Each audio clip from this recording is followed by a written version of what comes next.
clash OM V6 Adrien Rabiot et on pose la question, qui est le principal responsable de cette rupture? Alors, je te pose la question, mon copain, spontanément, et puis après, tu nous donnes ta position, et puis nous, on va te répondre. Pour toi, c'est qui le responsable dans cette histoire? Au départ, au tout départ, on en avait même discuté ensemble. Moi, j'étais convaincu que c'était la faute du clan Rabiot et que globalement, en fait, le clan Rabiot avait tellement fatigué le staff et les dirigeants de l'OM qu'ils avaient fini par utiliser un peu la bagarre pour s'en débarrasser. En disant c'est bon, c'est un peu la goutte d'eau, allez hop, ça dégage. Moi, j'étais intimement persuadé de ça, mais c'était juste un feeling, quoi. Et en fait, plus ça avance, plus on se rend compte qu'en fait, en tout cas moi, je me rends compte que l'OM est tellement mauvais dans sa com, et tellement, c'est tellement étrange les arguments qu'ils mettent en avant, c'est tellement bancal.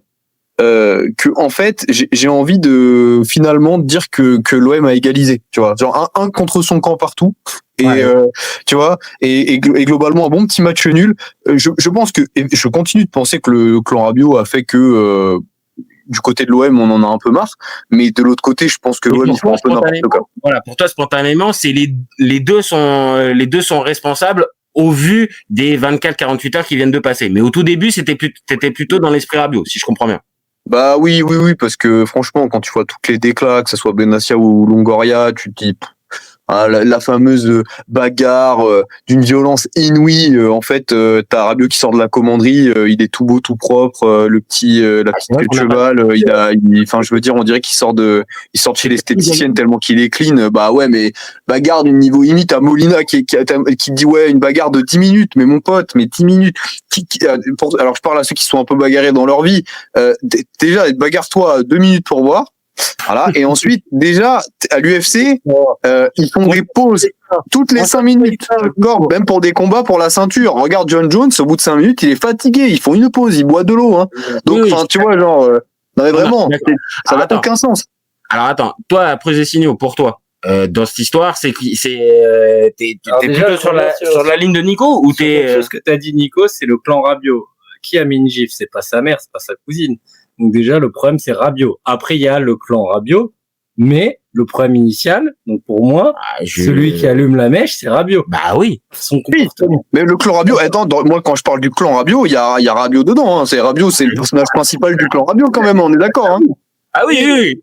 Non mais moi et pourquoi je mets clan Rabiot, parce que tu vois, regarde typiquement, et j'en ai reparlé, ce qui confirme quand même un tout petit peu ce que je pensais hier et avant-hier, c'est que en fait là ça y est, t'as Longoria qui commence à faire des sorties en disant ouais, on a commencé à vouloir parler prolongation et tout, mais il y a la mère Rabiot, en fait elle avait chaud, c'était la canicule, elle nous a envoyé chier, elle est pas venue au rendez-vous et tout machin. Bon bah ça y est, on y est. Le petit garçon, il se cache toujours derrière sa maman. Et là, tu vois, il a mis une gifle parce que, je sais pas, on lui a tiré les oreilles, je sais pas ce qui s'est passé. Mais du coup, derrière, pour moi, c'est Rabiot dans le sens où j'essaie juste d'être logique. Après, je vais répondre à ce que tu as dit sur la communication de l'OM. Quel est l'intérêt, et Benassia, il l'a dit, aujourd'hui, de se débarrasser de Rabiot s'il a pas fait un truc qui pourrit le vestiaire? Aucun. Il y aurait zéro intérêt. On est d'accord ou pas? Donc, ou alors, oui et non, dans le sens où, si vraiment ils veulent ils se rendent compte qu'ils n'arriveront pas à le prolonger et qu'ils veulent quand même gagner des sous sur son transfert avant qu'il parte libre. Et donc, ils se disent, il faut qu'on trouve une solution pour le mettre sur la liste des transferts. Ils n'arriveraient pas à le prolonger? Parce que ils le savaient, là, au début du mercato, qu'ils n'arriveraient pas à le prolonger, Rabiot, que c'était une incertitude. Pourquoi est-ce qu'ils le vireraient maintenant? Parce qu'ils n'avaient pas d'excuses vis-à-vis des supporters en termes d'image, en mode bon, on vend Rabiot alors que c'était peut-être ton meilleur joueur de la saison d'avant. Ils étaient en mode bon, on va pas le faire. Toi, tu penses que c'est par rapport aux supporters que là, en gros, ils essaient de noyer le poisson par le haut, en fait, en disant mais non, ça n'a rien à voir. Et au final, nous, on se retrouve, on va dire, pénalisés à ce moment du mercato avec un joueur qui veut partir et difficilement remplaçable. Je suis pas persuadé de ça, encore une fois, mais mais dans l'idée, ça se tient. Ça peut se tenir, tu vois, parce qu'effectivement, annoncer à tes supporters, à l'environnement du club, etc., que tu veux te séparer de Rabiot, si tu le fais comme ça de but en blanc, t'as beaucoup de gens qui te soutiennent pas dans l'idée, parce que c'est ton meilleur joueur l'année dernière et tout. Si tu le fais en disant ouais, mais là vous vous rendez pas compte, c'était inouï, même du coup, honnêtement, c'est même un peu grave ce qu'ils font, parce que si tu lis entre les lignes, si tu essaies de comprendre, si c'était pas donc du coup une bagarre SmackDown versus Raw machin, et ben en fait ça veut dire quoi? Ça veut dire que c'était une insulte raciste en fait, parce que on va dire que si tu lis entre les lignes, ça peut être que ça. Tu vois, donc du coup, il pèse une rumeur presque de racisme envers Rabiot. C'est une catastrophe. Enfin, tu vois ce que je veux dire. Après, tu peux avoir le pont que moi je pense, c'est que la com elle est lunaire. Pourquoi? Parce qu'en fait, il a vraiment fait un truc de ouf. Je sais pas si c'est un truc raciste ou pas. Il y a pas de bagarre, comme t'as dit, de 10 minutes. Tout ça, c'est du folklore. Ça n'existe pas. Maintenant, il a peut-être vraiment fait un truc de ouf. Et stratégiquement, il veut pas le dire tant qu'il est pas parti. Ils veulent pas le dire parce qu'ils veulent le vendre. Donc, tu peux avoir moi aussi. Oui, ça c'est possible, oui. Oui, parce que sinon, là, clairement, à ce moment-là, on va dire la cote de Rabiot, enfin, il trouvera toujours des clubs intéressés.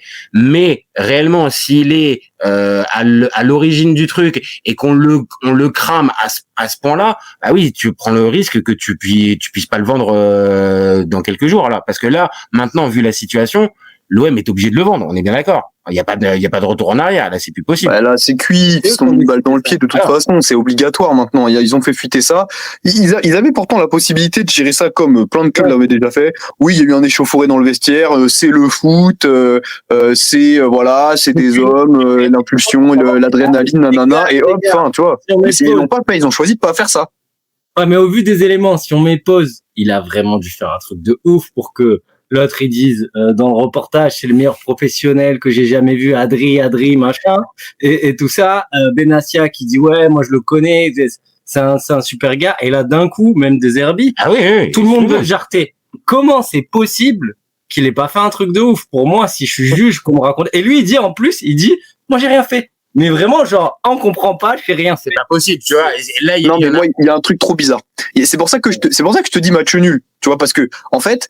Soit c'est vraiment l'OM qui fait n'importe quoi à un niveau, j'allais dire pas jamais vu parce qu'ils ont quand même fait quelques dingueries sur ces dernières années, mais soit ils font vraiment soit ils vraiment là ils vont à un niveau mais vraiment mais catastrophique dans la com et que effectivement en fait il y a juste une petite bagarre et une échange d'insultes et ils en profitent pour monter le truc en épingle. Soit vraiment Rabiot a effectivement dit une dinguerie, je sais pas moi, racisme, etc. Et du coup, mais quand même, moi je suis toujours persuadé qu'ils utilisent un peu le truc quand même pour se cacher derrière en disant bah vous voyez, nous on l'a pas prolongé, mais en même temps, blablabla, tu vois. Tous les quatre de l'équipe, ils sont montés au créneau contre ou pour. Si jamais un Heuchberg ou je sais pas, c'est ça. Ce qu'il a dit, ce qu'il a fait, moi c'est terminé.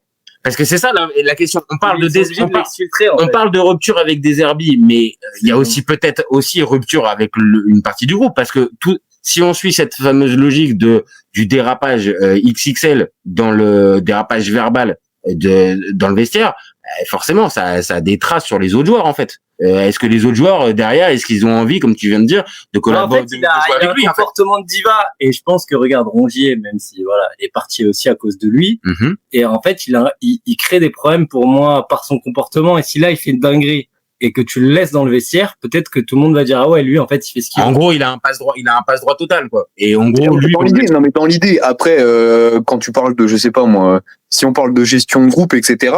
Moi j'entends qu'après ça t'as envie de taper du poing sur la table, genre très fort, pour montrer au reste de ton groupe que bah tu tiens l'équipe, que tu vas en faire un exemple, etc. Mais de là à le mettre sur la liste des transferts, je sais pas, tu le suspends 5 matchs, tu vois, genre déjà, on aurait dit ouais, quand même, tu vois. Ouais, mais tu perds sa valeur marchande. Il ne lui reste plus qu'un an. Mais dans l'idée où tu le gardes. Ah non, mais quand je te dis tu suspends 5 matchs, c'est dans l'idée où tu le gardes, où tu fais une déclat, tu vois. Oui, mais sauf que là, l'OM, déjà, est-ce que sportivement, ils sont en capacité de pouvoir se priver d'Adrien Rabiot? Non, moi, je pense pas. Tu penses qu'ils en ont pas besoin? Tu l'as vu où il est? Tu penses? T'as dit quoi? Tu penses qu'ils en ont pas besoin? Tu penses que là, ils auraient très bien pu? Non, au contraire. Non, moi, je trouve, mais ils trouveront jamais mieux au milieu de terrain. Ils trouveront jamais mieux au milieu de terrain. Où il joue, l'OM? Il joue super haut. Il joue mal, haut. Et il joue pas, dur avec qui joue mal, mais là le dernier match il a mal joué, les matchs de prépa il a mal joué. Non mais là oui d'accord, pour l'instant effectivement, mais vas-y, l'année dernière c'est peut-être pas lui le meilleur joueur, mais s'il est dans le top 3 des joueurs les plus performants à l'OM, tu vois, donc je pense que vu le timing, on arrive fin août, vu la qualité entre guillemets du joueur, même si après on peut en discuter, mais moi je suis pas forcément un grand fan de son profil, mais enfin globalement c'est quasiment impossible que tu le remplaces avec mieux. Donc effectivement, moi je pense que c'est vraiment juste une histoire de sous.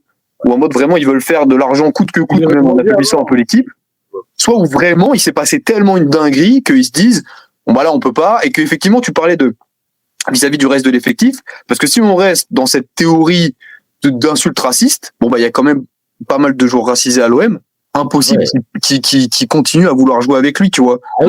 Donc là effectivement t'as pas le choix. Pas ça, et on peut pas dire des allégations comme ça dans le sens où c'est grave, parce que là pour le coup non, mais c'est grave. Mais en même temps, attends, l'OM joue à ça, hein, parce que on va pas dire que c'est de notre faute à nous de sortir ça, parce que l'OM, en faisant les déclats qu'il donne, il y a pas mille solutions, hein. C'est soit vraiment il l'a je sais pas moi, il l'a étranglé, il a mis son poing dans la bouche, soit il a eu des insultes racistes ou à caractère je sais pas moi, homophobe, enfin tu vois, il y a pas tu peux pas lire entre les lignes plus que ça, quoi. Tu l'entends violence inouïe, tu peux l'entendre dans les propos. On peut l'entendre. Mais c'est ça, moi c'est ça que je te dis, c'est que si on a vu Adrien Rabiot, on l'a vu, en fait, il est pas tuméfié, il a pas de coca, il a pas la lèvre ouverte, en fait. Voilà. Héros non plus d'ailleurs. Héros non plus. Bah non. On n'a pas d'image de lui, on va dire amoché ou tout ça. Donc si c'est des claques, bon, ça reste là. Non, mais moi, si c'est des mots, si c'est les mots et les mots qui sont forcément, comme on le dit, violence inouïe. On va pas les sortir. Violence inouïe de quoi? En fait, ce que je comprends pas, c'est que violence inouïe. Même si, vas-y, je sais pas, il a insulté sa famille, c'est mort, tout ce que tu veux, machin. En fait, des vestiaires, je sais que beaucoup de nos viewers, même en ont côtoyé, etc., nous-mêmes, enfin, des mots qui vont un peu plus haut clos dans des vestiaires. En amateur, c'est tous les week-ends. Dans les groupes professionnels, t'en as toutes les saisons. Donc, en fait, effectivement, tu peux, toi, réagir en tant que club. C'est pour ça que je disais, suspension de 5 matchs, etc. Tu peux réagir en interne. Tu peux dire que c'est pas bien. Tu tapes du poing sur la table. Mais de là à arriver à ce type de déclat dans la presse, plus la mise sur la liste des transferts. Ouais, ça déconne. Non, ça déconne. Non. Tu l'as dit, tu l'as retourné dans tous les sens. Le fautif, c'est Rabiot, parce que pour moi, c'est des mots, je suis d'accord avec toi, parce que il a dit une dinguerie. Il a dit, fait une dinguerie. Donc au final, c'est son cul. Oui, on sait pas ce qu'il a foutu, on sait pas. Mais en tout cas, il a fait un truc vraiment ouf. Et c'est vrai que même si après la gestion, elle est mauvaise. Voilà. C'est pour ça qu'on pose la question. C'est un autre point. Mais le principal responsable de cette rupture, puisque c'était la question de notre débat, oui, je pense qu'on va tous quand même être d'accord, c'est Adrien Rabiot. Et c'est même pas le clan Rabiot, là, c'est lui dans le vestiaire qui a fait la dinguerie dont on vient de parler, dont on n'a pas les détails, mais qui a fait cette dinguerie, c'est personne d'autre. Et c'est pas l'OM. Alors qu'après, comme on vient de dire, l'OM derrière communique mal, joue un jeu dangereux et essaye un tout petit peu de sauver les apparences. C'est pas mieux. Puis il y a le principal concerné qui communique pas et ça pue, c'est-à-dire que Longoria et Benatia, c'est un peu des manipulateurs. Et je engage que moi, mais c'est ça. Mecs, voilà, qui peuvent tourner le truc. Et le vrai qui a la vérité et qui dira la vérité, c'est Deserbi, il parle pas. Et pour l'instant, c'est bizarre, tu vois, parce que Deserbi, là, il a juste arrivé en conf de presse, il arrive et sans rentrer dans les détails, mais il explique réellement avec ses mots à lui, il s'est passé ça, et moi, je peux pas tolérer ça dans mon vestiaire. On peut le discuter, mais au moins là, t'as l'autorité du coach qui arrive, qui dit non, mais moi, dans mon vestiaire, ça arrive pas. Là, on est sur un truc où chacun essaye un tout petit peu de se sauver les apparences. Rabiot ne parle pas. Il a fait communiquer son avocat. Ouais, il a dit j'ai rien fait. Voilà. Il dit rien en plus. Qui dit mais rien. L'avocat c'est catastrophique. L'avocat c'est catastrophique. Il arrive pas à faire 3 phrases affilées. Et il dit rien. Il parle pour rien. C'est le logo les bons. Donc au final, on est. En fait, toi, pour moi, la question, tu vois, typiquement, je vais retransformer ta question. C'est-à-dire qu'en fait, c'est même pas qui est le responsable. C'est tu sauves qui. Et moi, je te réponds, il y a personne à sauver. Il y a personne à sauver dans ce débat. Là, pour le coup, je te rejoins. Ni Longoria et Benatia, et pourtant, perso, moi, j'ai plus tendance à les défendre. Pourtant, je trouvais qu'ils avaient fait une bonne gestion, moi aussi, globalement, sur l'année dernière. Du coup, là, ils sont à renvoyer dos à dos. Et après, alors, si réellement c'est le cas que Madame Rabiot. Mais quoi, qu'ils disent ce qu'il a dit, en fait, c'est ça que t'attends de l'OM, s'il a dit une dinguerie. Non, je sais pas, mais en tout cas, je vais pas leur donner des cours de com, je suis pas professionnel dans la communication, mais en tout cas, ne pas souffler sur les braises comme ça, avoir une communication beaucoup moins dans le catastrophisme. Tu vois, genre même à la limite, s'ils avaient pas assez communiqué, ça aurait été mieux. Parce que là, tu vois, ça entraîne nous ce genre de débat où en fait on est là à dire, en fait il a dit des trucs racistes, en fait machin. En fait ils attisent un truc hyper malsain, je trouve. Non, Surtout c'est que vrai. Longoria, il donne des leçons, mais tout corrupt. Ah, c'est Oui, pas non, mais bon. voilà, mais en fait, c'est ça, tu peux, et même Benassia, t'as vu sa carrière, le trash talker que c'était sur le terrain et tout, bref, enfin bon, bref, il y a plein de choses qui vont pas, vraiment. Donc en gros, pour terminer notre débat, pour conclure, en gros, tout le monde est responsable, tout le monde est fautif dans cette histoire, mais le principal responsable, puisque c'était la question qui était posée dans ce débat, Pour moi, c'est Rabiot. bon bah pour après j'ai signé au Rabiot, moi je partage aussi. Et est-ce que toi, à la fin de ce débat-là, pour toi aussi le principal responsable, ça reste Rabiot ou tu restes sur la ligne, tout le monde tous coupables? Tout Moi, le j'aime monde- bien l'idée que tout le monde fait n'importe quoi. Après, si tu veux vraiment trouver un responsable principal, comme on sait pas vraiment ce qui s'est passé, si vraiment l'OM ne ment pas pour se couvrir et que vraiment il a dit une folie, vraiment, oui, donc du coup, évidemment que le responsable principal restera et sera Rabiot. Après, pour l'instant, tu vois, on n'a pas tous les éléments. Mais Non, mais si c'est vraiment ça, évidemment que ce sera Rabiot. Moi, pour moi, c'est Rongier. Le responsable, c'est Rongier. Ouais, voilà. mais bien sûr. Tout est parti de Rongier. Tout est Parce que parti de Rongier. Rongier, s'il est pas là-bas, on aurait gagné le match. Et voilà. Et au final, Et pour moi, le premier responsable, le premier responsable, c'est Bielsa. Parce qu'en fait, s'il part pas, la journée. Ça, c'est très, très bon. Ça, c'est très, très bon. Bon, bah, merci les copains. Merci à vous Et d'avoir. on aura la vérité dans un mois ou deux, les gars. Mais ouais. Oui. Quoi qu'il est Bah, parti. ça, c'est sûr. Les langues vont se délier et puis on aura peut-être un complément d'enquête avec Madame Rabiot qui nous expliquera, en fait, les dessous de C'était l'affaire. en fait, c'était la faute des supporters du PSG qui ont poussé Rabiot à bout. Oui. Je sais ce que vous dites, les gars. Il y a le procès facile. Hein. Ouais, c'est vrai. C'est vrai. Et encore, je trouve qu'on a été vachement soft en off. On a été quand même beaucoup plus, on a égratigné beaucoup plus fortement Madame Rabiot, mais voilà, on est resté courtois. Mais c'est vrai Non, que mais là, de toute façon, vu ce qu'a dit Longoria, de toute façon, elle peut pas engager de poursuite judiciaire contre nous. Il fait trop chaud dans le sud de la France, là. Donc elle est fatiguée. Donc elle peut pas. Voilà.